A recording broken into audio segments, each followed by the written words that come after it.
আমরাই সংসদে যাব, আমাদের সবগুলো দাবি রক্তের ফোঁটা দিয়ে লিখে লিখে আদায় করে নিব। যদি ভারতের সাথে তোমাদের স্বামী স্ত্রীর সম্পর্ক করতে হয়, বাংলাদেশ ছাড়ো, বাংলাদেশ ছাড়ো। বাংলার মাটিতে ভারতের দালালি চলবে না। সারা দুনিয়া যখন ফিলিস্তিনের পক্ষ নিয়েছে, মোদী সরকার তখন ইহুদিদের পক্ষ নিয়েছে। আমার দেশের যে রাজনীতিবিদরা, আমার দেশের যে রাজনীতিবিদরা যেই ভারত ইসরায়েলের পক্ষ নিয়েছে, আগামীতে যদি কোন নেতা ভারতের পক্ষে কথা বলে তাকে উলঙ্গ করে জুতা পেটা করবে বাংলাদেশের মানুষ। ফিলিস্তিনের মুসলমানের পাশে সবচেয়ে বড় শত্রু যেমন ইসরায়েল, বাংলাদেশের মুসলমানের পাশে সবচেয়ে বড় শত্রু হিন্দুস্তান। চিরশত্রু আমাদের, ওরা আমাদের বন্ধু হতে পারে না। বাংলাদেশে যতগুলো সরকার এসেছে আমাদেরকে ধোঁকা দিয়েছে, কোন সরকারের কাছে ভিক্ষা চাই না। আমরাই সংসদে যাব, আমাদের সবগুলো দাবি রক্তের ফোঁটা দিয়ে লিখে লিখে আদায় করে নিব। যদি ঐক্যবদ্ধ হয়ে,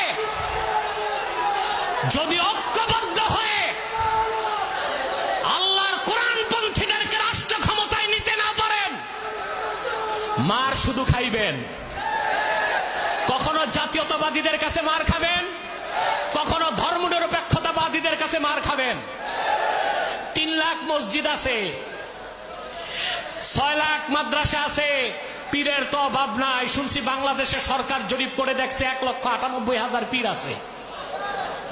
এত মসজিদ, এত মাদ্রাসা, এত আলেম ওলামা, এত ওয়াজ মাহফিল যেই বাংলাদেশে, সেই বাংলাদেশে ইসলামের পক্ষে দাবি নিয়ে রাজপথে নামলে পুলিশ কেমন করে বুকে গুলি চালায়? এই 3 লক্ষ মসজিদ থেকে কি লাভ? 6 লাখ মাদ্রাসা থেকে কি লাভ? কারো করুণার পাত্র হতে চাই না। আমরাই বাংলাদেশকে পরিচালনার দায়িত্ব নিতে চাই।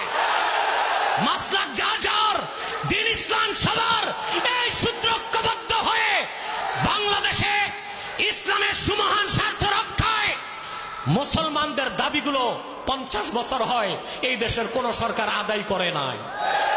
সব আমাদের ধোঁকা দিছে। প্রত্যেক সরকার ক্ষমতায় যে ইসলামপন্থীদের ধোঁকা দিয়েছে। স্বাধীনতার পরে শত শত মুসলমান রক্ত দিয়েছে বাংলাদেশে। কেন দিয়েছে? নাস্তিক বিরোধী আন্দোলনে, ব্লগার বিরোধী আন্দোলনে। 5ই মেতে অসংখ্য মাদ্রাসার যুবক শাপলা চত্বরে রক্ত দিয়েছে নাস্তিকদের ফাঁসির দাবিতে।